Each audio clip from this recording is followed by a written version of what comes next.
ನಮಸ್ಕಾರ. ಹೋಮ ಮಾಡಲಿಕ್ಕೆ ಮೊದಲು ಮಂಡಲನ ರಚನೆ ಮಾಡಬೇಕು. ಇದು ಮಹಾಕಾಳಿಯ ಮಂಡಲ ನೋಡಿ.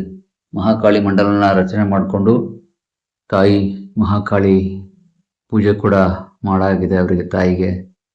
ಸೊ ಅಲ್ಲಿಂದ ಬಂದು ಹಾಗೇನೆ ನೋಡಿ, ಇದು ನಾಗದೇವತೆ, ನಾಗಯಕ್ಷಿಣಿ. ಹಾಗೆ ಬಂದ್ರೆ ನೋಡಿ, ಹೋಮಕುಂಡ ಬೇಕಾಗ್ತಕ್ಕಂತಹ ಪರಿಕರಗಳು, ಹೋಮಕುಂಡ ಮತ್ತು ಪೂರ್ಣಾಹುತಿ ಕೂಡ ರೆಡಿ ಮಾಡಿದೆ ಆಯ್ತಾ.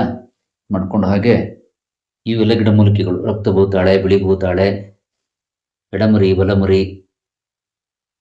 ಮತ್ತು ಗೋಪಿಚಂದನ, ರಕ್ತ ಭೂತಾಳೆ, ಕರಿ ಭೂತಾಳೆ, ನರಕ ಭೂತಾಳೆ ಮತ್ತು ಮರಳು ಮಾತಂಗಿ, ಜಟಾಮಸಿ, ಇವೆಲ್ಲ ಗಿಡಮೂಲಿಕೆಗಳನ್ನ ನಾವು ಈ ಹೋಮದಲ್ಲಿ ಇಟ್ಕೊಂಡಿರ್ತೀವಿ.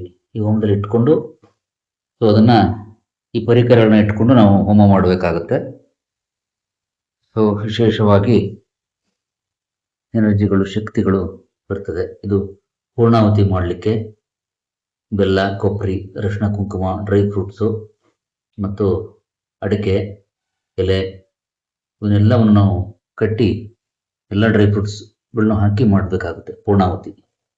ಹಾಗೆ ಕುಂಬಳಕಾಯಿ, ಇದೆಲ್ಲ ಬೇಕಾಗ್ತಕ್ಕಂತಹ ಪರಿಕರಗಳು ಮತ್ತು ಅಷ್ಟದಿಕ್ಪಾಲಕರಿಗೆ ಬಲಿ ಕೊಡ್ತಕ್ಕಂತಹ, ಬಲಿಗೆ ಆಗಿರ್ತಕ್ಕಂತಹ ಲಿಂಬೆಣ್ಣು ಕಟ್ ಮಾಡಿರ್ತಕ್ಕಂಥದ್ದು, ಎಲ್ಲ ಪರಿಕರಗಳು ಹೋಮ ಮಾಡುವಾಗ ಬೇಕಾಗ್ತದೆ ನಮಗೆ.